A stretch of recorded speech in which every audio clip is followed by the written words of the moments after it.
Bonjour, bienvenue dans C'est à nous, mais c'est pas comme ça qu'a fait. Alors cet après-midi, on va parler d'histoire, on va parler de l'abolition de l'esclavage et on va parler aussi des Awawak. Alors on va développer tout à l'heure. Merci d'être avec nous. Je vous rappelle que nous sommes en direct, donc vous pourrez intervenir, poser toutes les questions que vous souhaitez à Gilbert Pago et puis à Jocelyn Jonas. Comment vas-tu, Catan? Alors ça va bien. Alors j'ai juste une petite question à te poser. Oui. Si je ne parle créole, je ne peux pas parler créole. Ah, mais de toute façon, c'est... Non, je demande puisque... C'est à nous, mais c'est pas comme ça qu'a fait. Bon, donc avant, on parle créole, il faut tout le monde dire oui. Ben oui, ça va, je t'ai bien demandé la permission. C'est une blague, Jocelyn. Bien sûr qu'on parle, nous pas parler créole. Alors, je suis bien content d'être présent. Attends ça, un monde qui dit moi, il n'est pas le créole, je suis bien content. Non, mais je vais être à l'aise, c'est-à-dire que je peux m'exprimer aussi bien en français qu'en créole, c'est-à-dire que s'il vient en créole, je vais apprendre en créole, s'il vient en français, moi, je ne vais pas faire la fond de parler anglais, par exemple, mais bon. Ah, mais tu peux parler anglais, mais pas comprendre, mais en fait. Non, mais quand même, qu'à comprendre qu'on est en pays, donc c'est soit français ou créole. Non, j'ai simplement demandé comme ça, mais c'était une boutade. Non, mais tu parles la langue que tu veux. Je suis bien content d'être là en présence de Gilbert Pago parce que je crois que notre histoire est importante à connaître et la connaître avec des historiens. Je crois que c'est très important. Et c'est pourquoi je travaille avec Armand Nicolas depuis 3 ans de manière régulière. Oui. Parce qu'on a estimé qu'il faut que nous fouillions l'histoire, nous. Et c'est pourquoi tout à l'heure je parlais de ce livre-là. Je dis que ce livre, non seulement il est beau, mais c'est un livre très précis. Oui. Parce qu'il nous faut des précisions sur notre histoire. Je crois que, et Gilbert peut le confirmer, on a encore des choses à apprendre, je pense. Bien sûr. On continue à fouiller l'histoire. Parce que justement, ce que je disais, c'est que ce sont les premiers livres qui parlent de nous, quand même. Non, mais quand je dis les premiers pour le grand public, les premiers qu'on présente, les premiers. Après, il faut aller dans les bibliothèques, il faut chercher. Il y a beaucoup d'écrits, mais qui n'étaient pas accessibles aux gens d'il y a 50 ans, quoi. Oui, c'est-à-dire que sur 1848, il y a toute une histoire. Hein. D'abord, il y a eu la volonté des Martiniquais eux-mêmes d'oublier.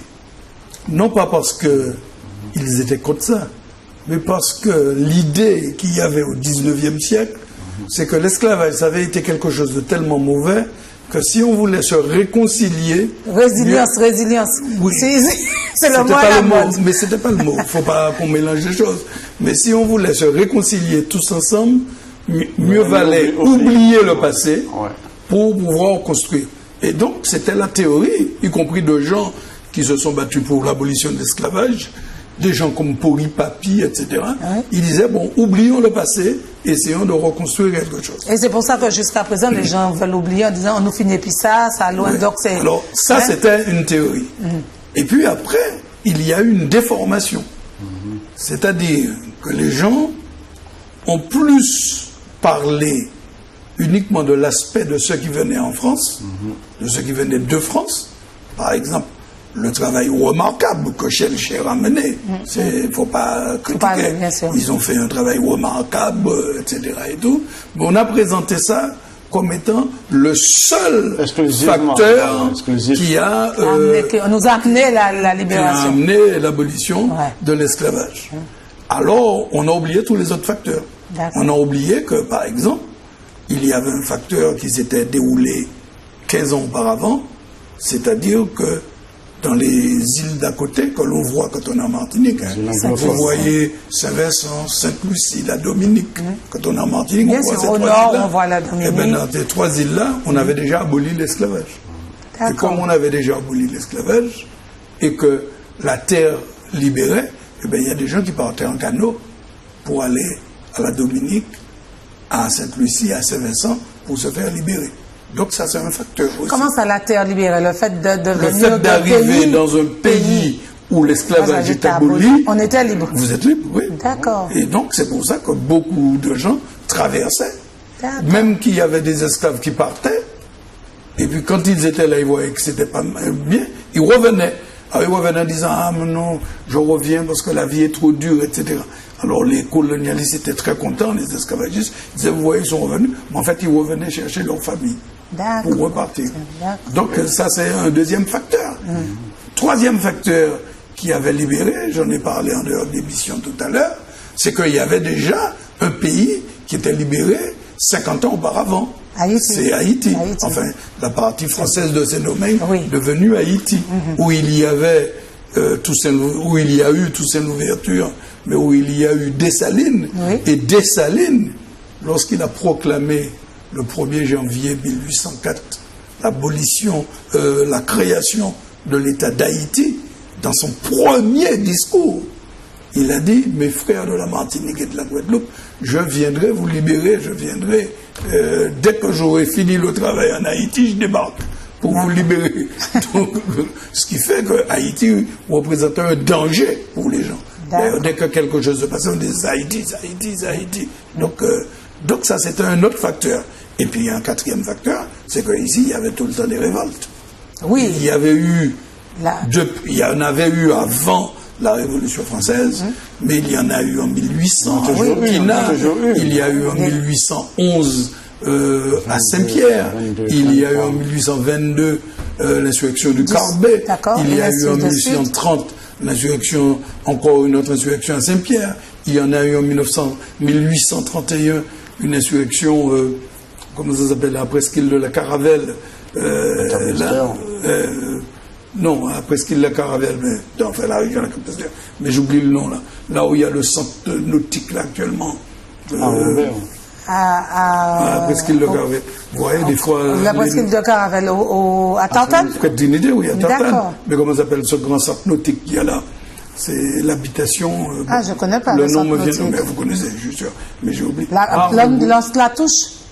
Non, Lance-la-Touche, c'est encore plus loin. C'est juste. Spoutourne. Elle est en train presque de trouver. Il y a eu la fameuse insurrection de Spoutourne qui a été terrible. On a parlé de ça.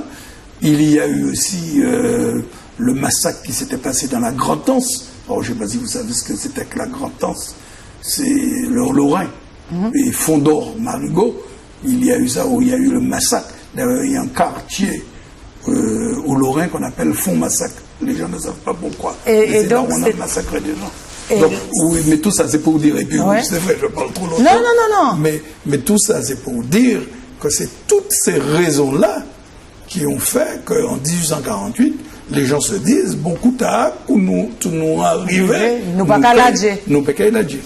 Et je vais l'ajouter un cinquième facteur, parce que comme tu as développé 4 facteurs, j'ai assisté à une conférence mercredi soir de Serge Barrette sur le fondement économique de l'abolition, et il a démontré par A plus B qu'on croyait que l'esclavage c'était un système économique viable, mais il a démontré par A plus B que l'esclavage c'était un système économique qui n'était pas bon. Bien sûr. Et donc il y a les raisons économiques aussi. Quand on prend par exemple le sucre de canne et la betterave, c'est pourquoi je dis qu'il faut qu'on fasse notre histoire sans entrer dans des considérations, je dirais vraiment scientifiques d'histoire, mais certains éléments pratiques, effectivement, nous montrent qu'en France, on commence à faire du sucre de betterave. Donc, économiquement, voilà, les Français payaient une taxe sur la betterave pour financer le sucre de canne qui était sous l'esclavage. Donc, c'était une aberration. Donc, tôt ou tard, effectivement, les raisons économiques allaient faire en sorte que, de toute façon, l'abolition allait venir. Parce que quand on parle de Churchill, des abolitionnistes, c'est une partie. Et Gilbert a développé 4 facteurs. J'ai voulu rajouter juste celui-là. Il y a d'autres, mais moi, j'ai voulu juste donner l'aspect économique parce que quand... même ici, dans l'émission de Carter, quand Marajo te dit qu'il y avait beaucoup de béquilles qui étaient endettés, mais c'est une réalité de dire que, effectivement, la plupart des béquilles étaient endettés à l'époque. Donc, l'esclavage n'était pas forcément un système économiquement viable. Et ça, il faut qu'on le dise aussi. Bon, et il y a un dernier facteur. Alors, il y a le facteur économique, mais il y a un dernier facteur, un facteur social. C'est ce qu'on appelle la montée des libres de couleur. Oui. Et la montée des libres de couleur transforme la société esclavagiste. Parce qu'au départ, il n'y a que des blancs et des noirs. Et puis au fur et à mesure, il y a les mulattes. Ça vient du mot que veut dire on mulet. Vous savez, vous mélangez une bête, l'esclave, avec un... donc vous mélangez ça, mais la montée des libres de couleur devenait de plus en plus importante. Parce que c'était de plus en plus important. Oui. Or, ces libres de couleur n'avaient pas droit à l'égalité. Même si beaucoup d'entre eux étaient libres, comme on dit. C'est-à-dire qu'ils n'étaient pas esclaves, mais ils n'avaient pas droit d'exercer certains métiers, ils n'avaient pas droit à... Et ils commençaient à se révolter, et il y a eu en particulier ce qu'on appelle l'affaire des libres de couleur avec 17 Fabien Volny, mais plus de 300 personnes qui ont été déportées, marquées au fer rouge, etc. Et tout ça déstabilise la société. Donc c'est les deux facteurs que je n'avais pas ajoutés, le facteur économique. Alors le facteur économique, je le fais toujours venir en dernier. Je vais te dire pourquoi. D'accord. Parce que pendant longtemps, on a commencé par présenter. On dit, vous voyez, il y avait le facteur économique, donc ça, c'est ce qui a amené l'abolition de l'esclavage. Moi, je préfère présenter les facteurs humains d'abord. C'est d'abord parce que les gens en ont marre. Mais le facteur économique... Il vient après, je suis d'accord avec toi. J'ai bien dessus, oui, pour moi, il vient après. Il a sa raison, mais... donc, le facteur humain, le dernier... Bon, mais je ne sais pas si j'ai pas dit trop de choses, mais c'est pour montrer que... Non, mais tu n'as pas encore dit assez, parce qu'on est là jusqu'à 4h30, donc on va parler, on va développer. Alors, Jocelyn, toi, tu viens nous présenter le DVD que de 1848, le mai retrouvé, Armand Nicolas. Bon, on l'a à l'écran. Donc, tu viens nous parler de ce DVD. Et comment tu t'es engagé aux côtés d'Armand Nicolas pour produire ce DVD? Parce que c'est le premier aussi. Aujourd'hui, c'est une grande première sur le livre, sur... Non, mais je vais t'expliquer très simplement. J'ai des échanges avec Gilbert dessus. Et effectivement, je crois que nous devons nous approprier notre histoire. Il y a les livres, il y a les conférences, mais je crois qu'on doit utiliser l'audiovisuel. Oui. Et maintenant, nous devons utiliser, par exemple, des films qui peuvent être sous forme de DVD ou sur Internet, par exemple, mais l'image animée, on doit l'utiliser. Et je vais même encore plus loin. Si on avait l'argent, si on avait des millions d'euros, on aurait pu faire des films pour retracer des épopées, par exemple, certaines révoltes d'esclaves. On aurait pu filmer ça, mettre ça en image. Donc, je crois qu'il faut qu'en plus des livres, en plus du travail des historiens, il faut qu'on fasse un travail, je dirais, de banalisation ou de vulgarisation. Et effectivement, l'image, la télé, pour moi, ça permet de vulgariser les choses. Parce que tant qu'on s'arrête dans un ghetto intellectuel, par exemple, c'est très peu de gens qui sont au courant, qui viennent aux conférences, par exemple. Les conférences sont intéressantes, mais je crois qu'il faut qu'on trouve des manières de propager, parce que c'est nous-mêmes qui devons nous occuper de notre histoire. Il ne faut pas qu'on attende sur les autres. Effectivement, Gilbert a pris l'exemple, par exemple. Avant, on parlait beaucoup de Schellcher, mais si nous, Armand Nicolas a fait des recherches historiques, c'était le premier historien qu'il y avait à l'époque, il faut qu'on relate ça, il faut qu'on dise comment c'était difficile à l'époque, parce que maintenant, le 22 mai, chômé férié, mais à l'époque, il y a 40 ans. Il y a pas venir par les 22 mai qu'on s'en en ville, hein. Même 20 ans. Il y a tout ça à dire, à faire sortir, même il y a 20 ans. Donc, tout ça, c'est pour montrer que nous devons parler de notre histoire nous-mêmes et faire prendre conscience au peuple qu'il faut que nous soyons fiers de nous-mêmes et connaître notre histoire et préparer et voir pour l'avenir. Alors, à quel moment tu arrives aux côtés d'Armand Nicolas et vous décidez de mettre en marche ce DVD? Alors, je vais te répondre très simplement. Toute la partie d'Armand qui est dans ce film a été filmée, montée en février 2011. Il y a plus de 2 ans. Mais et après 2009, alors, c'est les événements de 2009 qui vous donnent un petit coup de fouet et vous vous dites... Non, parce que justement, Armand Nicolas avait fait une conférence, je crois que Gilbert était là, avec Pierre Charles. Vous avez fait une conférence à la Maison des syndicats sur 1870. Et c'est là que parce que je voulais faire ça depuis longtemps, mais Armand n'était pas en Martinique. Quand il est revenu, j'avais assisté à cette conférence que j'ai filmée, qui est archivée. C'était en 2009, je crois que c'était en septembre, il me semble. Oui, c'était en septembre 2009. Mais j'avais déjà cette idée. Mais il fallait que parce que Armand était mon professeur d'histoire. D'accord. Et au collège, je me souviens qu'il nous parlait du 22 mai. Mais je ne savais pas que c'était un homme qui avait été révoqué pour ses engagements militants. On dit parce qu'il était communiste, mais moi je dis parce que c'est un militant martiniquais qui avait apporté la vérité du 22 mai en 1960. Et je lui ai démontré par A plus B que pour moi c'est ça. Ce n'est pas ses engagements communistes, mais ses engagements d'historien qui apportent la vérité pour nous. Donc, il y a longtemps que je voulais travailler autour de lui. Puisque toi, tu viens de l'audiovisuel, que tu filmes... Il fallait que j'investisse pour avoir mon propre matériel, ma propre régie. Oui, parce que tu portes ça. On n'a pas de subvention locale. Oui. On fait ce genre de travaux. Par exemple, le livre de Gilbert, ce DVD-là. Normalement, j'estime que ce sont des produits, je dis, d'utilité publique. C'est là que nos politiques doivent investir. C'est pas sur des bails avec des sociétés de production qui sortent de France. Il faut que nous arrêtions puis ça. Nous avons des historiens de valeur, Armand Nicolas, Gilbert Pago, il y a d'autres. Nous devons faire des productions locales avec l'argent des contribuables martiniquais et c'est comme ça qu'on va gagner le combat. C'est comme ça que, effectivement, on va plus entendre peut-être des gens dire « Ah, mais 22 mai, on a oublié ça ». Parce qu'il y a des gens encore qui le disent. Ah, mais bien sûr. En 2013, il y a des gens qui le disent « On a oublié ça ». On nous finit puis ça, l'esclavage, ça loin, on nous finit. Alors, au contraire, nous devons comprendre notre histoire, comprendre que les Nègres-Marrons, nous devons être fiers des Nègres-Marrons. Ce que j'appelle les Koulimarons, par exemple, quand ils sont arrivés le 6 mai 53, ils ont refusé d'aller travailler sur l'habitation. ils sont restés dans l'idéal, l'idéal près du port. Mais c'est des mondes qui nous fiers dire. Et on peut retrouver, je suis sûr qu'on peut encore retrouver des exemples, donner des exemples à la jeunesse et montrer que un tel a fait ce genre de réaction et il s'est révolté contre le système et ça a permis au fur et à mesure, effectivement, l'abolition arrive, mais nous devons montrer effectivement que nous pouvons retrouver notre histoire. Il faut de l'argent. La réparation, par exemple, moi, je crois à la réparation pour notre mémoire. Je ne dis pas de me donner un lot plein de de me donner 10 000 euros. C'est pas ce que je demande, mais donnez-moi de l'argent. Je vais prendre mon temps avec Gilbert Pargo, avec Armand Nicolas. Je vais aller fouiller l'histoire de la Martinique. S'il faut aller aux États-Unis, chercher dans les archives américaines. Mais il faut que nous ayons l'argent pour nous faire ça. Et c'est comme ça, donc, j'ai décidé de travailler avec Armand. D'abord, il y a d'autres avec qui je veux travailler, mais je ne peux pas tout faire. Mais depuis 3 ans, je travaille avec Armand Nicolas. On a fait le livre à Wawa. Sous tes propres deniers, il faut le dire. Oui, bien sûr, voilà. J'ai monté une association. Les éditions Nécessité, c'est une association. J'essaie de convaincre des gens avec qui je travaille. On met nos moyens en commun, nos moyens humains, matériels, financiers, et puis nous allons essayer de foutre fait, parce que si nous pas qu'à foutre fait, il peut toujours rester bandé. Donc, nous mollir, vous nous plier. Donc, c'est ça qui m'engage. D'accord. Alors, on va voir. Il est dynamique. Hein. Mais oui. Et puis, en plus, il est surtout sur toutes les manifestations pour capter, c'est la mémoire. Hein. Mais oui, mais c'est notre mémoire. Et c'est intéressant parce que c'est surtout l'amener au grand public, comme il dit. On va aller voir un extrait du film. 1848, le 22 mai retrouvé. Et puis on va voir que quand est-ce que ça arrive chez nous, parce qu'il n'y a pas longtemps qu'on connaît le DVD. Non, l'histoire du 22 mai, c'est pas vieux quand même pour les Martiniquais. Oui, on peut dire que c'est pas vieux. Pour résumer, on peut dire que c'est pas vieux. Il y a 20 ans, à peine 20 ans que Armand Nicolas sort le 22 mai. Non, il a fait en 60, oui. Non, quand je dis qu'on chôme et qu'on ne travaille pas, c'est pas en 60. Quand les 82, voilà. Il y avait encore de ça. Non, c'est encore une autre histoire, parce que auparavant, c'était interdit même. Hein. Le 22 mai. Nous avons été poursuivis.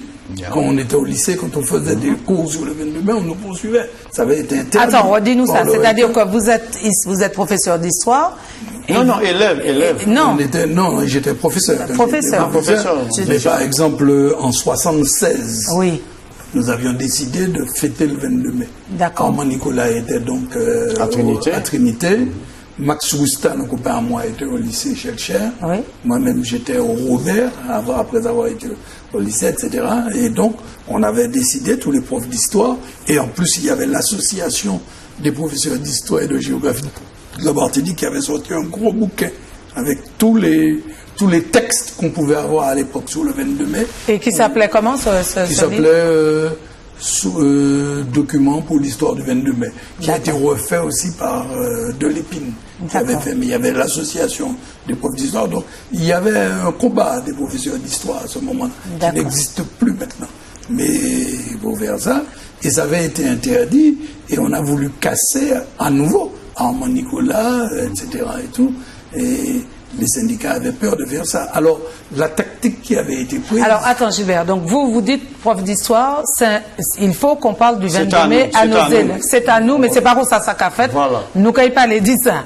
Oui. Et donc, à ce moment-là, le rectorat vous dit quoi? Ils vous disent non. Alors, le rectorat dit non, ne faites pas de manifestation, enfin, c'est interdit de faire, etc. Mais pourquoi c'est interdit de parler? Nous, on répond... ça fait partie de l'histoire sociale, on ne dit même pas que ça fait partie de l'histoire, on a le droit d'en parler. Mais ce qu'ils n'aimaient pas, ce que ces gens-là n'aimaient pas, c'était la manifestation que tu faisais autour. Et il y a eu, alors je peux raconter 2 événements. Il y a eu cette chose en 76, où on a convoqué donc Armand Nicolas, Max Rustal et Henri Bernard, cherchait son nom. Il est mort maintenant, Henri Bernard, il est prof de philo. Il est mort il y a 3 ou 4 ans, Mais c'est un Guadeloupéen qui a vécu beaucoup en Martinique. Il a été après au GLA et tout ça. Mais... donc on les convoque? On les convoque au rectorat pour leur dire qu'on va leur donner un blâme. Un blâme, etc. Mais les profs sont tellement furieux qu'on ne donne pas de blâme. Mais 2 ans après... j'étais candidat aux législatives à Fort-de-France, Fort-de-France, Lamentin, Saint-Joseph. Et le candidat c'était Césaire, bien entendu. Il y avait eu contre lui Renard qui était venu. Oui, Renard volait pour lui. Il y avait la chanson. Le troisième candidat, c'était moi-même. Alors il y a eu un débat sur RCI qui s'est fait à l'hôtel, à l'époque on appelait ça le Hilton. C'est le PLM. Oui. Ça s'appelait. Alors Césaire n'est pas venu parce qu'il venait jamais dans les débats. C'est Régis ou Darcière qui était venu pour le BPM. Et il y avait Renard. Et Renard m'avait attaqué, mais terriblement, en disant vous êtes un partisan du 22 mai, vous êtes un partisan des assassins, ceux qui ont tué les gens, etc. Et tout. Wow, donc c'était quelque chose de... Et il y avait un journal qui s'appelait La Vague, etc., qui nous avait attaqué sur ça. Donc c'était quelque chose d'extrêmement dur. Bien sûr. Alors, je ne voulais pas trop parler, mais justement, depuis tout à l'heure, je voulais parler du témoignage d'Alain Légarès. Ce que Gilbert vient de dire concernant Renard, Alain Légarès l'explique, et il s'était traité de voyou. Ceux qui revendiquent le 22 mai étaient traités de voyous par Renard. Mais il m'a dit que j'étais un assassin. Voilà. Mais oui, tu vois, c'est vrai, je n'ai pas voulu rater la peur, j'ai voulu la prendre parce que... Non, mais je veux dire... vous comprenez? Donc c'était quelque chose de quand même assez important. Et alors, ce qui s'est passé à ce moment-là, c'est que le gouvernement avait accordé sur toute la France aux maires la possibilité de donner une journée. Ce qui fait que l'initiative qui a été prise d'abord par la mairie de Fort-de-France, c'était de prendre cette journée du maire et de la mettre le 22 mai. Et donc, ce jour-là, on libérait les écoles, en souvenir du 22 mai. Ça a été imité aussi par Rivière-Pilote, bien entendu. Les 3 premières mairies qui commencent ça sont Rivière-Pilote. La Joupa-Bouillon aussi, Fort-de-France, Rivière-Pilote. La Joupa-Bouillon, parce que c'était à l'époque une municipalité GRS. Et puis d'autres municipalités prennent, mais il y en a d'autres qui refusent. Mais ça a été une bataille. Et puis enfin, lorsque Mitterrand est arrivé en 81, il a accordé en 83, il a reconnu comme journée chômée payée. D'accord. Et donc, voilà. Okay. C'est comme ça que... Et à partir de ce moment, 83, donc, ça fait 30 ans. Oui, ça fait 30 ans. 30 ans, c'est pas vieux. Nous sommes en 2013. Ça fait 30 ans que le 22 mai est devenu férié en Martinique. Et avant de diffuser le film, et ce qui m'a surpris dans tout cela, heureusement que je disais que je suis content que Gilbert soit là parce qu'il peut développer de manière précise l'histoire, mais par exemple j'ai été surpris qu'Alain Légarès puisse nous raconter tout ça de manière aussi naturelle, c'est-à-dire que lui, il se rappelait de tout avec précision, et quand il m'a parlé de Renard qu'il est traité de voyou, il a essuyé des tirs de chevrotine, il le dit dans le film. Tu veux qu'on commence par Légarès alors? Pas forcément, non, c'est-à-dire que moi je préfère donner des éléments par rapport à ce que Gilbert dit, ainsi de suite, dans la discussion, pour que les gens comprennent que maintenant, on peut aller faire des œufs, on peut aller à la plage, on peut aller dormir si on veut le 22 mai, mais ça a été un combat de militants, un combat vraiment physique, comme on dit maintenant, hard.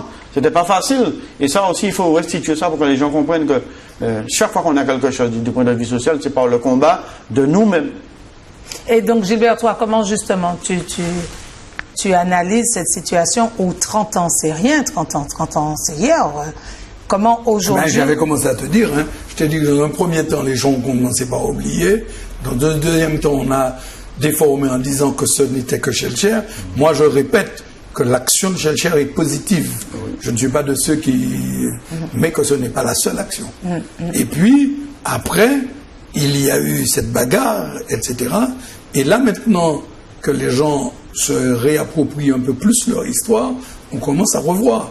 Alors, il y a eu plusieurs personnes qui sont revenues sur ça. Il y a eu d'abord un personnage qu'on ne nomme pas souvent, qui s'appelle Césaire Philémon, et qui avait écrit un ouvrage qui s'appelait Souvenir, et dans lequel il parle du 22 mai, en 1935. Et lui, Césaire Philémon, c'était quoi, un Français ou non, c'était un Martiniquais qui travaillait aux douanes et à l'enregistrement, et qui a écrit ça, il écrivait des trucs d'histoire, etc. Il n'avait rien de révolutionnaire, mais il racontait ces choses-là. Et puis, il y a une deuxième personne qui en a pas, mais Césaire Philémon, c'est les quelques personnes qui lisaient ces petites brochures. C'est des petites brochures publié à l'imprimerie Besaudin. Ça sortait en 400 exemplaires. Et puis c'est tout, hein, c'est pas ou des petits livres. Ensuite, il y a une deuxième personne qui a écrit une série d'articles. Alors, cette personne est morte l'an dernier. J'aimais beaucoup ce gars, c'est Gabriel Henry. Gabriel Henry. Et il a écrit une série d'articles parce qu'il avait trouvé, parce que c'était un chien, je dis ça, non, un chien de bibliothèque. Il aimait comme un chien de bibliothèque. Et il avait pris des vieux bouquins. Et il avait trouvé le récit des journées du 22 mai. Et il avait été étonné. Ce récit qu'on en trouve quand on va. Et il a fait une série d'articles dans Justice, parce qu'il était au Parti communiste. Il a fait une série d'articles dans Justice en 1945, où il raconte ça. Et d'ailleurs, c'est à cette occasion, comme il était responsable de la dénomination des noms de rues, par exemple, tout à sa ville, il a donné quoi des noms révolutionnaires, et près de l'église, il a donné 2 noms. Le nom de l'abbé Grégoire pour la place. Qui a fait aussi. Et puis une petite rue que personne ne voit, mais qui est là quand même. Une petite rue qui est sur la place qui s'appelle la rue du 23 mai. Ah, d'accord. Pourquoi? Parce que c'est le 23 mai qu'on a proclamé. Et puis il a fait une autre rue en haut de Terre-Saint-Ville, qu'il a appelé la rue de la pétition des ouvriers de Paris. Et la rue de la pétition des ouvriers de Paris, c'est une pétition que des ouvriers à Paris avaient fait 2 ans avant l'abolition de l'esclavage. Non, 4 ans avant l'abolition, 1844, pour demander que l'on abolisse l'esclavage aux Antilles. C'est une pétition, d'ailleurs, en soutien à l'action de Victor Gelcher en France. Voilà. Donc, il y avait ça. Et puis, en Mont-Nicolas, vient après en 1960 et là il fait un combat militant, il sort sa revue La Brochure. Alors il sort cette brochure qui est intéressante, le titre c'est La révolution anti-esclavagiste. Il sort cette brochure alors mais vous savez l'histoire s'approfondit. Après il y a eu l'association des professeurs d'histoire, je l'ai dit, qui a sorti quelque chose de l'association des professeurs d'histoire qui a sorti toute une série de textes et de documents.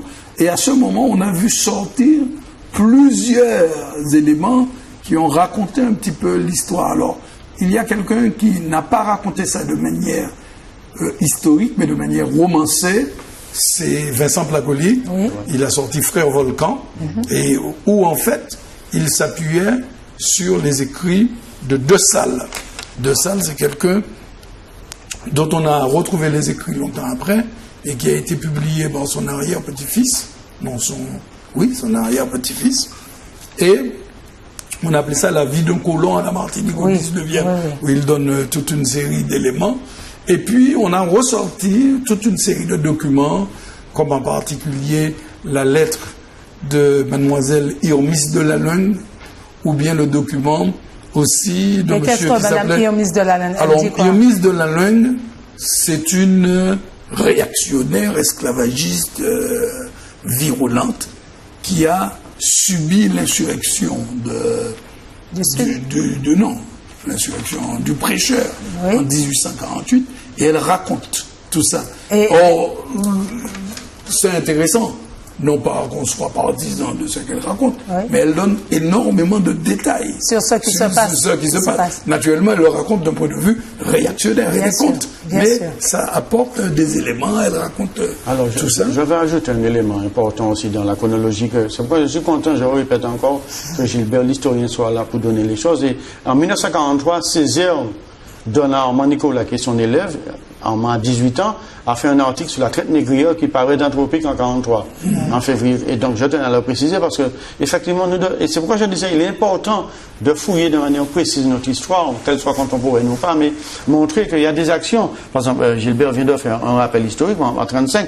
Qu'est-ce qu'il se rappelle que Césaire Philémon a fait ce travail-là avec son livre Souvenirs, par exemple. Et c'est pourquoi je dis que si nous avons les moyens et le temps et les moyens humains et financiers et matériels de faire ce genre de travail, on apporte ça à la population. Et c'est comme ça qu'on sera fiers, parce qu'on connaîtra notre histoire. On aura des exemples, on aura des référents. Et effectivement, Armand Nicolas, il a à peine 18 ans. Aimé Césaire, l'enseignant. C'est son élève d'Aimé Césaire. Voilà, et j'ai même l'impression que c'est grâce à cet article qu'il est devenu historien, parce que ça a déclenché en lui cette fibre de l'historien, parce que tu as 18 ans. Oui, il est en terminale, il te donne trois livres de mémoire d'un négrier à travailler pendant 3 semaines.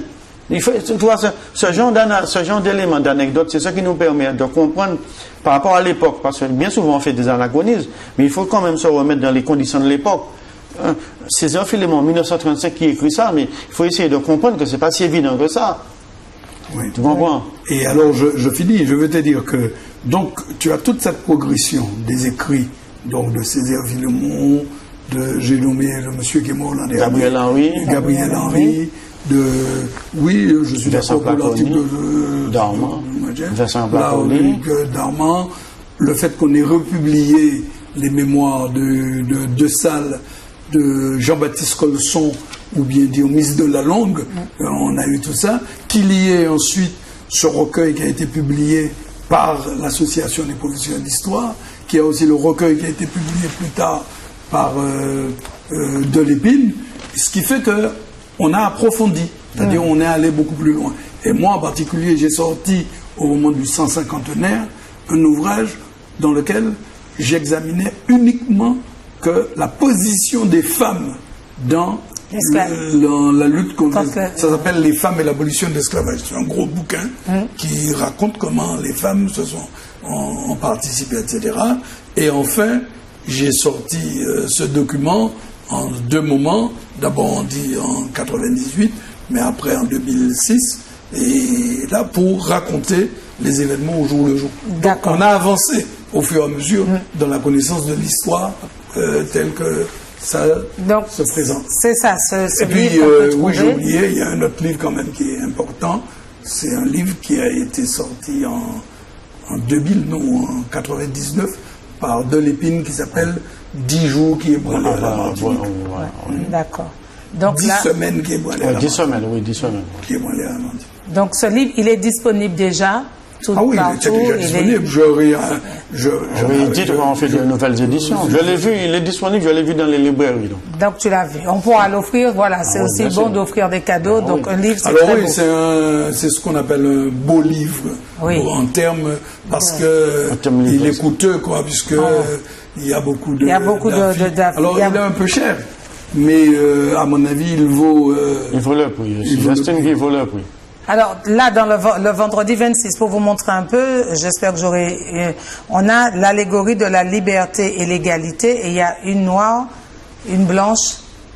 Oui, ça c'est une allégorie, oui, qui représente la liberté telle qu'on l'a publiée en France pour célébrer l'abolition de l'esclavage. Mais comme j'ai vu que tu parles des documents, il y a des documents importants. Il y a un tableau, par exemple, sur le 22 mai, qui montre qu'il faut chercher la date du 22 mai. Je l'ai, le lundi 22 mai.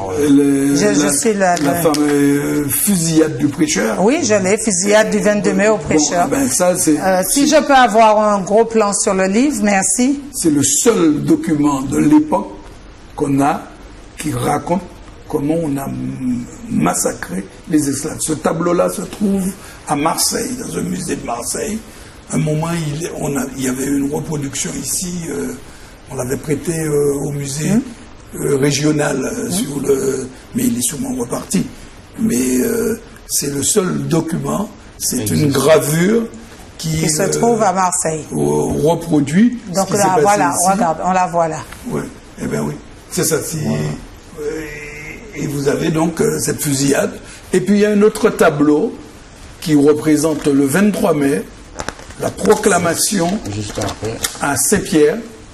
Proclamation de l'abolition de l'esclavage par le gouverneur Rostoland. Oui, le 23 mai. Tableau à la préfecture de la Martinique.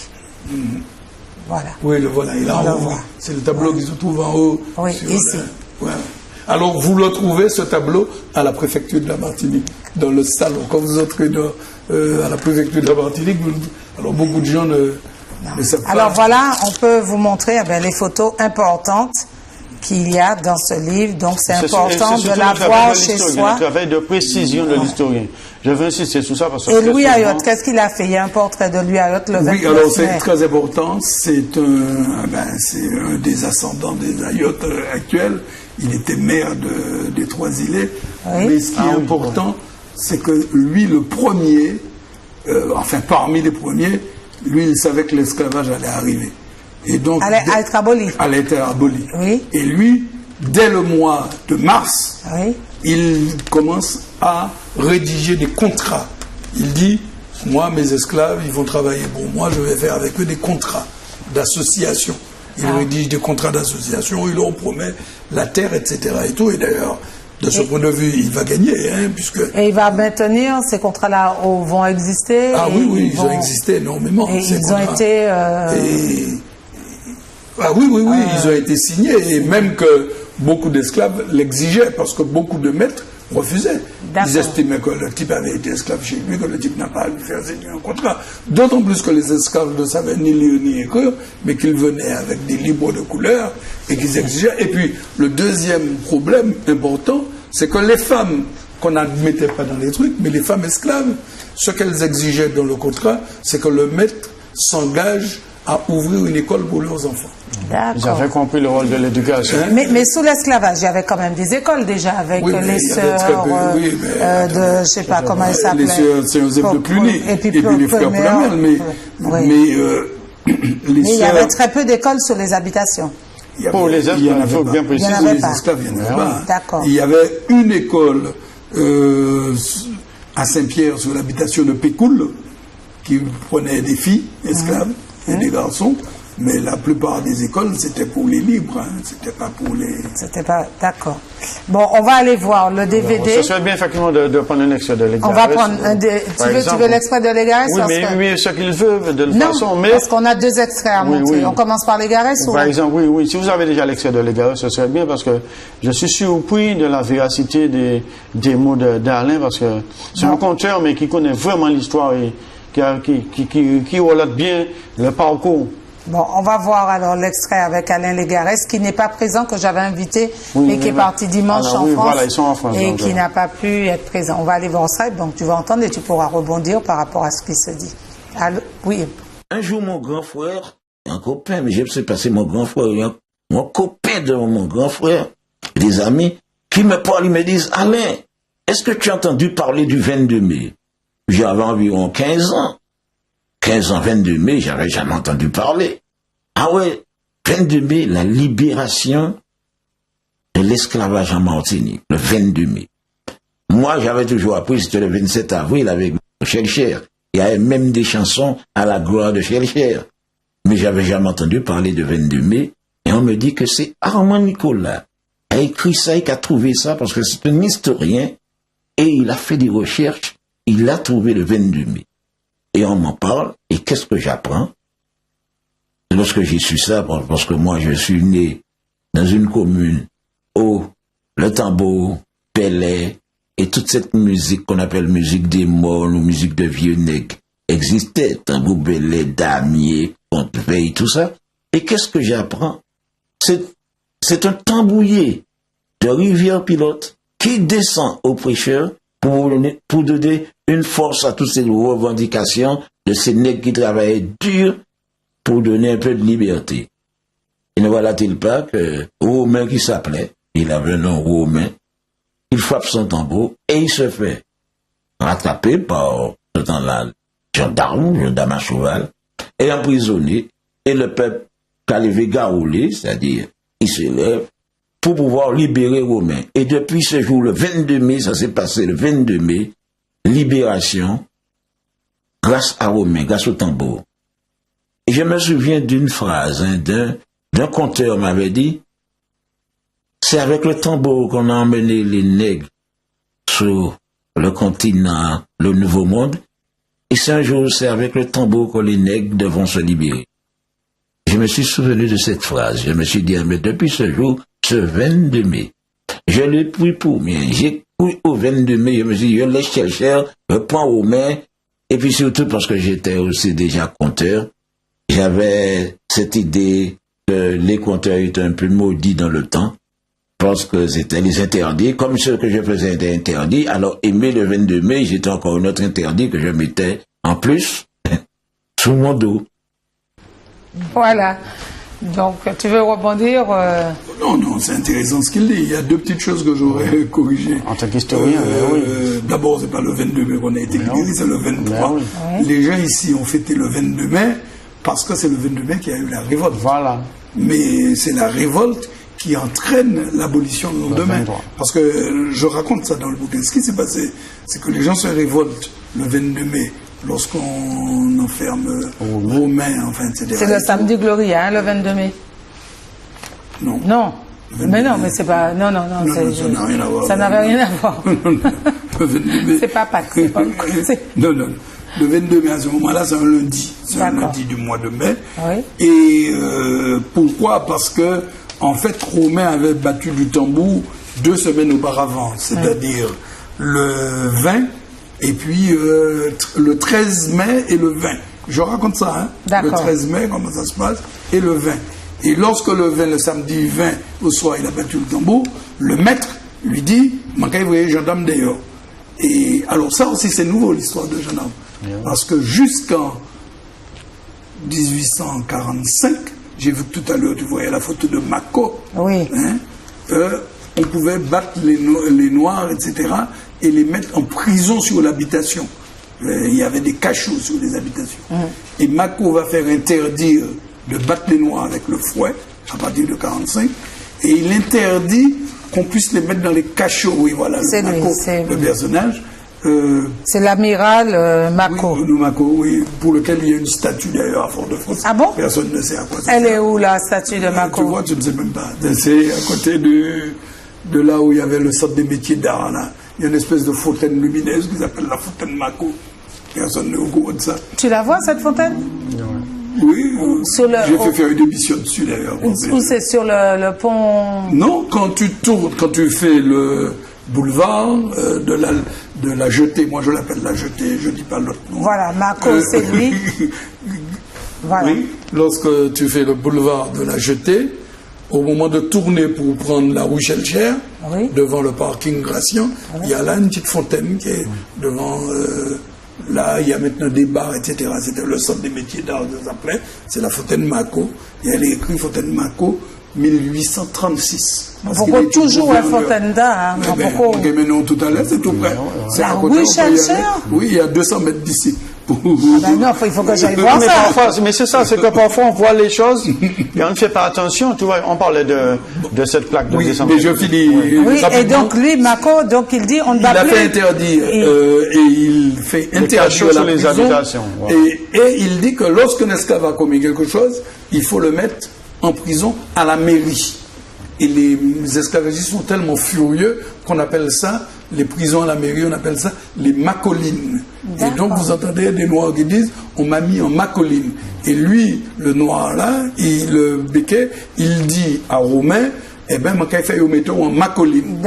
Et donc on est venu, donc ça se passe le samedi soir, naturellement le dimanche, et on vient le chercher le lundi matin, c'est-à-dire 2 jours après, à 6 h du matin, pour l'emmener en macoline. Pour l'emmener en prison. À la mairie. À la mairie. Alors on vient le chercher à 6 h du matin. Bon, mais c'est à quoi? C'est à 4 km de Saint-Pierre. Même pas. Il n'y a pas 4 km. Pour arriver, il part à 6 h du matin, il arrive à 10 h. Je veux dire que, pourquoi? Parce qu'il marche. Mais oui, mais 4 km, quoi, faire ça en même temps. Une demi-heure. Alors, pour tout ça temps. Eh bien, mais parce que les esclaves ne veulent pas qu'il y ait, il y aura Tchébé. Ah, d'accord. Et au fur et à mesure qu'il avance, qu'il a fait 100 mètres, 50 mètres, on envoie des coups de Conlambi, etc. Et les gens descendent, et les gens du prêcheur se mettent à descendre. Les gens du Morne-Rouge, du Carbet, de Morne-Vert, de Font-Saint-Denis, il y a tout qu'à descendre pour aller chercher Romain à la Macoline, que l'on met vers 9 h, 10 h dans la Macoline. Et là, il y a Pori Papi, dont j'ai parlé tout à l'heure, qui est un libre de couleur, qui dit il faut libérer Romain. Et il demande donc qu'on libère Romain. Mais il y a tellement de monde dans la rue. Les esclaves parce que les esclaves se sont libérés de fait. Maintenant, ils ne sont plus sur les habitations. Depuis des semaines. Ils les fait gaouler, comme ils disent. Donc, il y a tellement... Et puis, là, ils disent qu'ils ont libéré, machin côté 10h, 11h. En montant, c'est pour là prend bon punch dans toute la commune de Saint-Pierre, etc. Et tout. Et ils avaient des feuilles de bois et ils ont carrément monté. Et ceux du prêcheur remontent doucement, en chantant. Ils ont fait la fête, en fait, etc. Et tout. Et quand ils remontent, au moment où ils remontent, vers 3h de l'après-midi, ils n'ont pas prendre tout le temps pour monter, vers 3h de l'après-midi, les gendarmes, ces gendarmes-là qui ont barré, c'est ce massacre que le massacre nous avons du montré prêcheur. Le massacre du prêcheur. D'accord. Donc au 22 mai. Et donc, apprenant ça, ils retournent sur Saint-Pierre, ils vont tuer Goujon, un béquet qui est là, et ils rentrent dans Saint-Pierre, et dans Saint-Pierre, il y a une maison où est réfugié toute une série de gars avec des fusils, en particulier un monsieur de Sabaye, qui avait été à la tête de gens qui avaient tiré à fond massacre à Grand-Anse, au Lorrain, en 1833, c'est-à-dire 15 ans plus tôt. Et donc, il est là, ils sont nombreux, et quand on leur dit que de Sabaye est là, les gens commencent à entourer. Et il y a un crétin dans cette maison qui prend son fusil et qui tire et qui tue Michaud, qui est alors à partir de ce moment, les émeutiers mettent le feu, on brûle, on tue les 35 personnes avec des enfants, etc. 35 blancs et une servante, etc. Alors on raconte ça dans un roman de Lafcadio Hearn qui s'appelle Yuma. Oui, Yuma. Oui, qui était l'ADA. Qui était l'ADA. Oui. On raconte ça. Lafcadio Hearn raconte ça naturellement avec le point de vue que les Béquets lui avaient donné. Bien sûr. Lafcadio Hearn, c'était un Américain qui était de passage. C'était un Gréco-américain. C'est un Grec qui avait, les parents avaient émigré aux États-Unis, mais il vivait tellement mal qu'il est de passage, il est resté ici plusieurs mois, et après il a fini au Japon. Wow. C'était un Grec, donc il parlait grec, français, créole, parce qu'il a appris très rapidement anglais, bien entendu, et après le japonais. Vous voyez, c'est un personnage, c'est pour ça qu'il y a une place, Lafcadio Hearn à la Martinique. Dans le parking. Oui. Voilà. C'est là que je vais faire mon meeting, la conférence. Mais c'est pour dire que cet événement, pour revenir sur les Garesses, donc c'est le 23. Puis il y a un deuxième truc qu'il dit, mais je ne sais pas d'où il a pris ce renseignement, il dit qu'un Roumain vient de Rivière-Pilote. Moi je pense que ça c'est plus les gens qui disent ça, parce qu'il y a la famille Roumain-Bélé peut-être. Ah, peut-être que c'est en hommage à Roumain-Bélé. Non, mais c'est même pas ça. Mais attends, on a Pori Papi, donc vous avez là Pierre-Marie Pori Papi. Qui est avocat à Saint-Père, puis député à la Martinique. Non, mais c'est pourquoi je disais, et quand j'ai entendu Alain me dire ça, parce qu'à sa manière, il a ses propres mots, sa manière de dire les choses, mais ça pose la question, parce que ça veut dire qu'effectivement, Gilbert a fait un travail de recherche historique, mais je crois que nous devons continuer à fouiller, à faire des recherches encore plus approfondies et méticuleuses s'il le faut, pour essayer de retracer toute cette épopée. Est-ce qu'il vient de Rivière-Pilote vraiment ou pas? On ne sait pas, donc c'est-à-dire qu'il faut travailler. Mais j'ai une autre question encore fondamentale d'actualité, par exemple l'indemnisation des colons. Tout ça, c'est des pistes de recherche et de réflexion et d'analyse, parce que les îles anglophones, on peut déjà peut-être savoir un petit peu, mais nous, par exemple, nous qui sommes département français, et puis peut-être qu'il faut continuer à travailler pour essayer de fouiller et peut-être de rétablir cet aspect de l'indemnisation. Ils ont été indemnisés, on le sait. Oui, non, là, mais j'avais dit de manière précise. Ils ont été indemnisés, et c'est grâce à ça qu'on a créé ce qu'on appelait le crédit foncier colonial. Par exemple. Qui a permis de construire les usines. Oui. Et c'est ce crédit foncier colonial qui a donné plus tard le crédit martinique. Par exemple. Alors, non, mais moi, je parle de précision, c'est-à-dire que de manière précise, savoir que telle famille de colons a reçu tant, telle autre famille a reçu tant, sous quelle base, etc. C'est-à-dire avoir des éléments vraiment précis sur cet aspect des choses. Parce que quand nous parlons on sait les sommes qui ont été données, mais les sommes ont été, on le sait. C'est une question que je voulais te poser d'ailleurs. Oui, mais c'est quelque chose que... Mais on sait, les sommes sont là, les comptes sont là. On sait, on a créé le crédit foncier colonial, et puis on a créé dans chaque pays, et c'est grâce à ce crédit foncier colonial dont les actionnaires ont été les gros propriétaires béquets qu'on a pu construire les 16 usines à la Martinique. enfin, les 14 autres, parce qu'il y en avait déjà 2 qui existaient avant l'abolition de l'esclavage. Il y avait celle qui existait exactement là où nous sommes. Ah oui? Oui, c'était l'usine de la Pointe des Nègres. La Pointe Simon.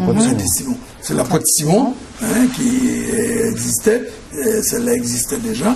Et puis, il y avait l'usine de Dillon aussi. Mais par contre, les autres ont été construites après l'abolition de l'esclavage. Non, mais Gilbert, c'est-à-dire que moi, je te pose une question directe. Est-ce que de manière globale, par exemple, on peut avancer un chiffre, dire que de manière globale, par exemple, les colons ont reçu tant. Mais on a le chiffre, oui. Ah ben oui, mais est-ce que tu peux pas? Je connais pas par cœur. Non, mais j'avais dit que, par exemple, ce genre d'éléments apportés sur la population. Mais on a les chiffres. Oui, ils peuvent comprendre pourquoi, par exemple, nous, par exemple, maintenant, moi, je sais pour la réparation, d'ailleurs, par ils exemple. Ils ne sont pas contents. Je crois que, là, je ne veux pas dire de bêtises parce que je n'ai pas une mémoire précise. Mais me semble-t-il qu'on leur paye un esclave 1500 francs. Et ils ne sont pas contents.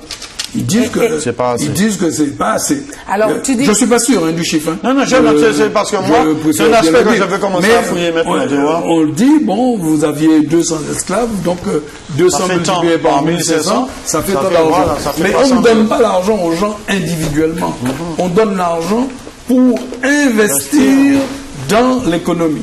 Et l'investissement dans l'économie, c'est le fameux crédit foncier colonial qui permet soit d'acheter des terres, soit de rassembler des terres, soit d'acheter des usines, de construire des usines. On fait venir d'ailleurs des ingénieurs de grand talent, dont les usines Caille. Lorsque vous allez dans les usines, vous allez voir le matériel, c'est écrit Caille, c'est-à-dire le gros propriétaire qui vient.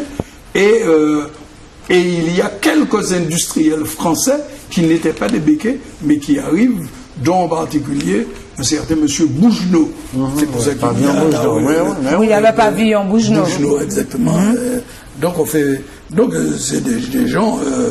Non, on connaît. Non, mais je veux dire que le grand public, c'est-à-dire que moi, j'essaie de rester pratique, c'est-à-dire que j'ai l'historien avec moi à côté de moi qui me donne des éléments vraiment, je dirais, irréfutables, des preuves historiques, et puis moi, je dis que, voilà, on doit peut-être apporter ça à la population de cette manière, leur dire, voilà, bon, pourquoi nous parlons, par exemple, de réparation? On réclame tant, mais il faut savoir que l'esclave qui était une marchandise, eh bien, son propriétaire était rétribué de temps à l'époque, ramené à maintenant, ça pourrait faire tant, par exemple, et se dire qu'effectivement, s'il a crédit je répète, je ne sais pas exactement. Non, mais alors moi, la question que je veux, c'est combien ils achetaient un esclave? Parce que ça coûtait cher aussi d'acheter un esclave. Mais là, tu poses une question. Non, mais je vais te dire pourquoi ta question n'est pas juste. D'accord. Pourquoi? Parce qu'en fait, on avait interdit la vente des esclaves depuis 1815, avec le fameux traité de Vienne. Donc, c'était interdit. Donc on ne devait plus acheter d'esclaves. Ce qui fait que tous les esclaves qui restaient... Mais attendez, je vais répondre, parce que je dis que la question est complexe et on faut attendre une réponse là.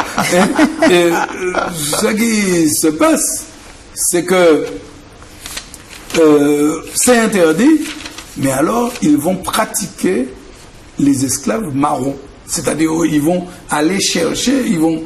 enfin faire du commerce de trafic. Marron, d'accord. Et en particulier, ils vont les acheter au noir. Oui, mais vous connaissez le fameux ce qui s'est passé au diamant en 1830. Le bateau qui coule avec les à Dizac. C'est en 1830. C'est un bateau qui coule avec des esclaves. C'est interdit. D'accord. Et donc, lorsque ce bateau coule, on ne sait pas entre guillemets qui avait commandé les esclaves. Oui. Monsieur Dizac, qui est sur l'habitation, il dit qu'il découvre les esclaves. On trouve quelques-uns qui sont pas morts, beaucoup sont morts, et ils sont libérés de fait. D'accord, puisque c'est interdit. Puisque c'est interdit. Alors combien, c'est pour répondre à ta question, parce que combien les gens achetaient les esclaves qui étaient interdits? On ne sait pas. À partir du moment où c'est interdit. Et ce qu'on achetait quand de manière légale. Ce qu'on achetait de manière légale, ça coûtait. Mais ça se passe il y a tellement longtemps. C'est 1815, je te dis. Oui. Tu arrives en 1848. Ça te fait déjà près de 32 ans. Oui, c'est ça? oui. Si je sais bien compter. Oui, ça doit être ça. Ça te fait 33 ans. Oui. Ça fait donc déjà 33 ans qu'on ne peut plus acheter d'esclaves. En principe, un esclave qu'on avait acheté à cette époque-là est déjà mort. Hein. L'espérance de vie des esclaves était très courte. Oui, mais alors ce sont ses descendants, donc on les reproduisait. Si on ne peut pas les acheter, on les reproduit. Et ces esclaves reproduits, mais tu ne les réachètes pas une fois. Ils sont gratuits. Enfin, au Jani. Oui. Et d'ailleurs, on les appelle des esclaves créolisés. Parce que comme ils sont nés en Martinique, c'est pas des esclaves africains. Parce ce ne sont pas les bossales. C'est pas les bossales. Il n'y a plus, il y a d'ailleurs dans la population cette réticence entre l'esclave africain qui est arrivé et l'esclave créolisé. Qu'est-ce que tu appelles réticence? C'est-à-dire les gens détestent les nouveaux arrivés. D'accord. Et les nouveaux arrivés, en général, comme on vient de les arracher de leur pays, l'Afrique, etc., ils sont plus chauds pour repartir. C'est plutôt eux qui ont envie de se révolter. Tandis que celui qui est né en Martinique, il a toujours connu ça. Il est né dans ça, il est beaucoup... Ça ne veut pas dire qu'il accepte, mais il y a une docilité. Il y a une créolisation. Oui, dans sa créolisation. Donc il y a une réticence et une opposition, parce qu'il y a des divisions entre les esclaves. Donc, combien coûte un esclave en 1848, je ne peux pas te dire. C'est pour ça qu'ils ne sont pas contents de la somme qu'on leur donne. Ils disent que ça coûte plus cher. Mais qui joue au pays? N'oubliez pas, comme je disais, la plupart des béquets, des colons à l'époque, étaient très endettés. Donc, plus ils pouvaient récupérer de l'argent, mieux c'était pour eux. Je t'ai entendu dire ça, là, mais il faut revenir. La plupart des béquets étaient... Alors, d'abord, qu'est-ce qu'on appelle béquet à ce moment-là? Moi, j'ai des béquets, les colons. Bon. Oui, si c'est tous les colons, si tu veux parler des béquets, les grands propriétaires, non, il y a plein là. Oui, ça. Bon, par contre, si tu veux parler... Ils étaient minoritaires. Ils étaient minoritaires. Ouais, comme aujourd'hui, hein. Mais c'est eux qui ont la place. Oui, nous sommes d'accord. Les béquets qui sont les plus racistes à ce moment-là, si on peut les appeler béquets, c'est les petits béquets, les pauvres béquets. Ceux-là, c'est béquets, il n'y a pas les temps de balais de l'abolition. Pourquoi? Parce que le gars, il possède 5, 6, 7, 8 esclaves. C'est ça, il dit 8, 10 esclaves. Ou quoi dire qu'il y a aboli l'esclavage, ou qu'il a dit, moi, pas en argent. Tandis que quand tu es monsieur, Mandino, Ayot, ou Ayot, ou bien celui de Pécoul, qui possède 400 ou 500 esclaves, rien qu'à Saint-Pierre, mais qui en possède presque autant à Basse-Pointe, qui en possède plein, etc. Lui, il a une autre manière de voir. Ou bien quand tu es monsieur Périnel, Périnel, par exemple, c'est le béquet, où je montre le château de Périnel d'ailleurs.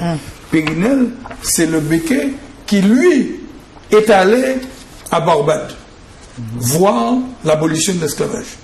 Puisque Barbade est aboli déjà avant la Martinique. La Martinique. Ils sont déjà libérés.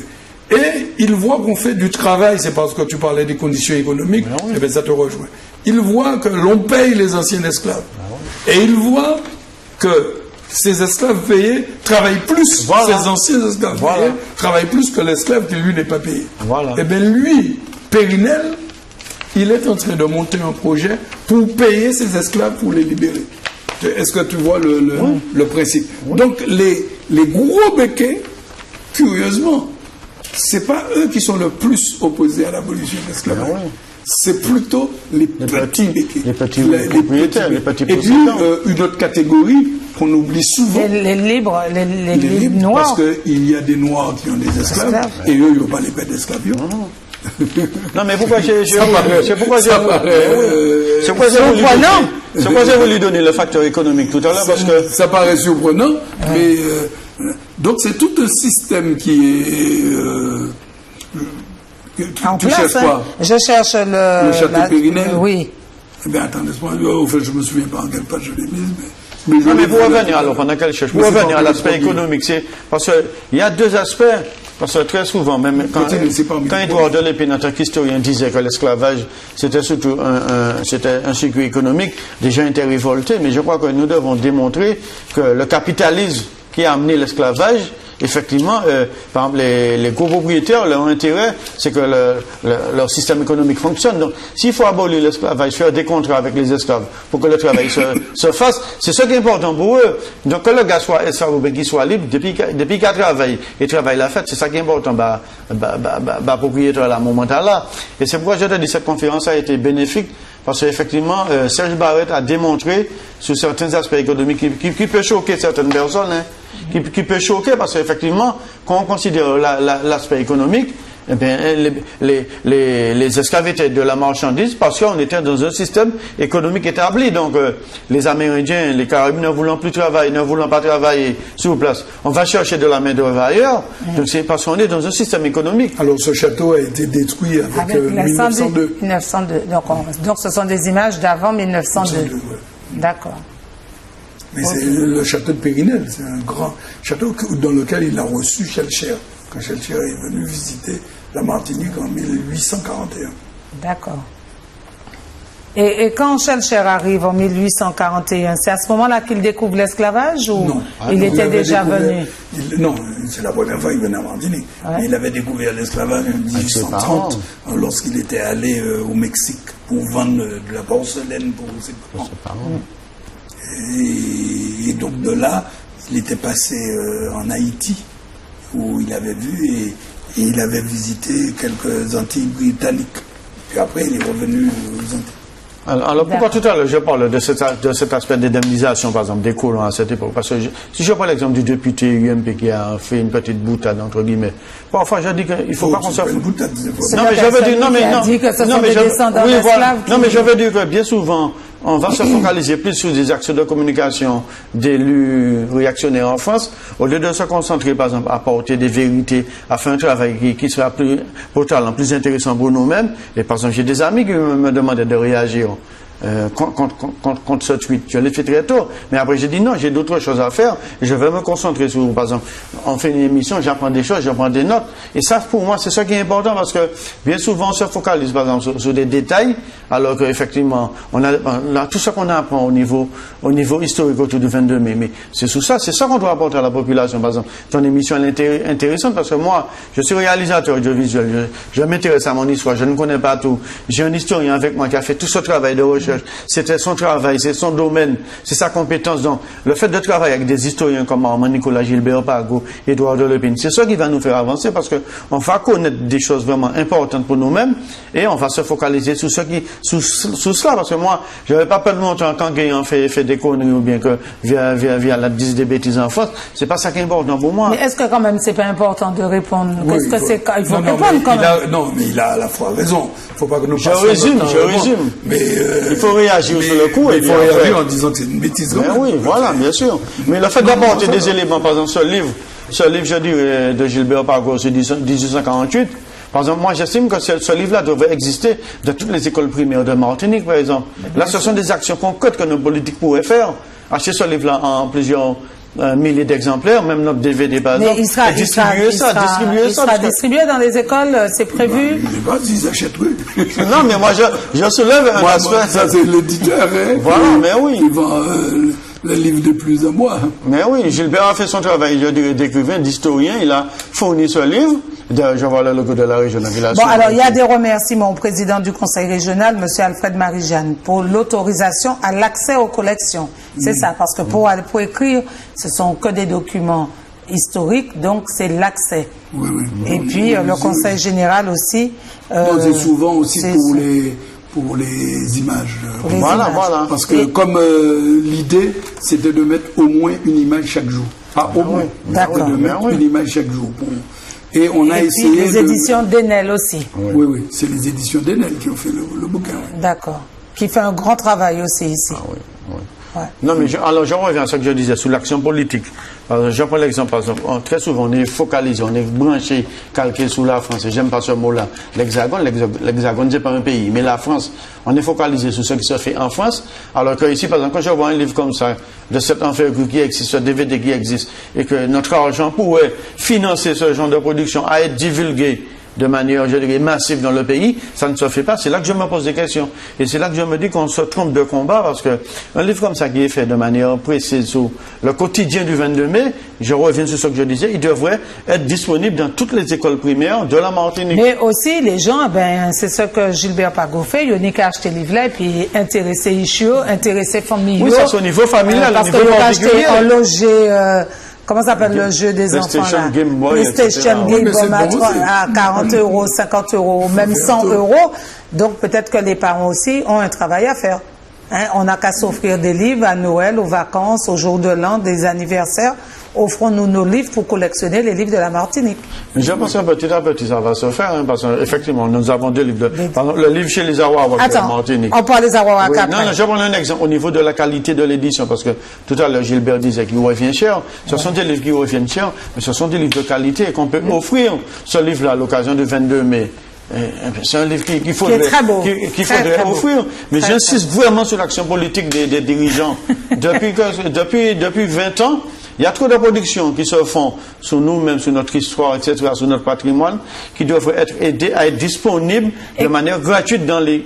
Bien sûr, dans les comment on appelle les bibliothèques des écoles. Les bibliothèques municipales, les CDI, etc. Moi, c'est cette action par l'éducation. Parce que quand on disait que, par exemple, les femmes d'esclaves voulaient que leurs enfants aient accès à l'éducation, parce qu'elles avaient compris que l'éducation, c'est un élément fondamental. Ah ben, mais nous pourquoi ça? Bien sûr. Alors, on donne aux téléspectateurs la possibilité de nous appeler au 05 96 71 27 07. Donc, vous appelez quand vous voulez pour poser vos questions à Josian. Jocelyn, Jonas. Parce que comme j'ai écrit Jocelyn, ah ben, quelqu'un nous attendait. Désolé, vous aurez dû appeler avant. C'est votre émission. Oui, allô? Oui, très bien. J'écoute attentivement cette émission. Merci. Et je pense que je commence par vous dire bravo et merci. Merci à vous. Merci pour la Martinique. Merci. Le premier pas commence à se faire au niveau des médias. Hélas, dans ce petit pays que nous sommes, si grands que nous soyons. Bon, je ne vais pas entrer dans la philosophie de l'esclavagisme, mais je crois que Gilbert Pagot a fait un travail considérable, ainsi qu'Armand Nicolas, et ainsi que d'autres. Je remercie également ce grand homme. C'est dommage que dans ce petit pays que nous sommes, ce n'est qu'après la mort qu'on reconnaît la valeur de l'individu. Hélas. Il est temps que dans notre pays, qu'on change de mentalité et qu'on regarde la réalité en face. Et j'apprécie ce cher monsieur qui porte des verres. Il s'appelle Jocelyn Jonas. Jocelyn Jonas, j'apprécie énormément ce monsieur parce qu'il est en train de nous montrer le chemin qu'il faut prendre aujourd'hui. Parce qu'aujourd'hui, on est égaré. Et c'est pourquoi on ne comprend pas les problèmes de l'esclavagisme, parce que chacun de nous essaie de tirer un petit peu sa réalité qui n'est pas la vraie réalité. Il faut entrer dans le fond du débat. Et tant qu'on ne va pas entrer dans le fond du débat pour comprendre l'histoire de l'esclave noir, l'histoire des déportés, on ne va rien comprendre. Parce qu'on est en train de nous amener dans un amalgame et on ne va pas sortir. Aujourd'hui, il faut à tout prix qu'il y ait une vérité, partir d'une base, de la base fondamentale qui est le travail des historiens. Tant qu'on ne va pas partir de cette base, tant qu'on sera dans la merde. Il est temps que notre pays puisse, nos hommes, nos politiques, mais nous, tout un chacun de nous, puisse se réveiller, puisse dire, mais enfin, quelle est notre histoire? Quelle est notre histoire? Nous ne savons pas, nous ne connaissons pas notre histoire. Et aujourd'hui, on n'a qu'à voir ce qui se passe au niveau des jeunes. Parce que nous n'avons pas d'alternative. Nous sommes comme un bateau sans gouvernail sur la mer et on voit le résultat aujourd'hui. Parce que nous n'avons plus d'âme dans ce pays. Il est temps de se réveiller pour dire qu'est-ce qu'il faut, mais il faut commencer par connaître la base, l'histoire. D'accord. C'est du passé qu'existe le présent et du présent qu'existe l'avenir. Eh ben, merci pour votre appel. On prend un autre appel. Entendu. Merci beaucoup. Restez avec nous. Ils vont vous répondre. Allô? On regarde l'extrait de monsieur Armand Nicolas rapidement, et ce qu'il nous dit, parce que l'émission arrive à sa fin, et on va parler de la Wawak après, dans une autre émission, mais on va présenter. Vas-y, vite, monsieur. Une carrière de professeur d'histoire et géographie. Alors, cela est dû, je pense, au départ, par l'intervention d'Aimé Césaire, qui a été mon professeur en première d'abord, et ensuite en première supérieure, et dont l'enseignement a été décisif dans ma vie. Et il m'a abordé un jour, en 1943, et il m'a dit, écoute, je voudrais que tu fasses un article pour ma revue Tropique. Alors je lui demande sur quoi, il me dit, bon, tu verras, c'est sur un aspect de l'histoire de la Martinique, sur la traite négrière. J'ai un peu sursauté, je n'avais jamais abordé ce problème. Étudions, lisons, documentons-nous pour connaître notre histoire. Alors rapidement, le mot de la fin, Gilbert. On sait que le livre, il est disponible. Oui. Il est disponible dans Si jamais vous ne le trouvez pas, vous pouvez m'appeler chez moi. Vas-y, ton numéro. Ton numéro? Il est dans l'annuaire. Gilbert Pago. Alors, à Fort-de-France. À Fort-de-France. Ton DVD. Alors, effectivement, là, donc, il est en librairie dès mardi matin. Oui. Parce qu'il y a une semaine de retard pour l'approvisionnement avec tous les jours fériés en France. A pris une semaine de retard. Donc, mais dès mardi matin, il est dans toutes les librairies et mardi, le mercredi 22 mai, je suis à Saint-Pierre durant toute la journée en vente dédicace et à Trinité le mercredi soir à partir de 18h30 sur la place Joyeuse où il y aura une place qui va se nommer la place du 22 mai justement. D'accord. Donc tu remercies Armand Nicolas, Isobert Dirivo, Henri Gusto, Franck Hubert, Alain Légarès, Luc Kabyle, Manelo Bissap, Fernand Papaya, Thierry Neji et l'édition Justice. Et d'accord? Voilà. Et moi j'aime bien le titre de ton, tu as dit, de ton édition, c'était l'édition Nécessité. Parce que c'était une nécessité de monter cette association. Très bien. Je veux préciser que le mercredi 22, je vendrai le livre chez les Awawak de la Martinique, fait avec Armand Nicolas aussi. À Saint-Pierre oui, aussi. À Saint-Pierre. Mais on le trouve en librairie aussi. D'accord. Donc, mais avec Armand Nicolas, tu reviendras à la fin pour parler du livre chez les Awawak. D'accord. Alors, on me fait signe que c'est fini. Eh ben, merci beaucoup, messieurs, pour toutes ces informations. Merci, téléspectateurs, pour vos appels. Et puis, de toutes les façons, on refera des émissions parce que je pense qu'on a encore des choses à dire. On revient, vous reviendrez. Merci beaucoup. L'émission sera rediffusée. Donc, puis si vous voulez avoir des renseignements, 05 96 71 27 07. Merci en Lot Soleil. Bye bye. Merci Jocelyn.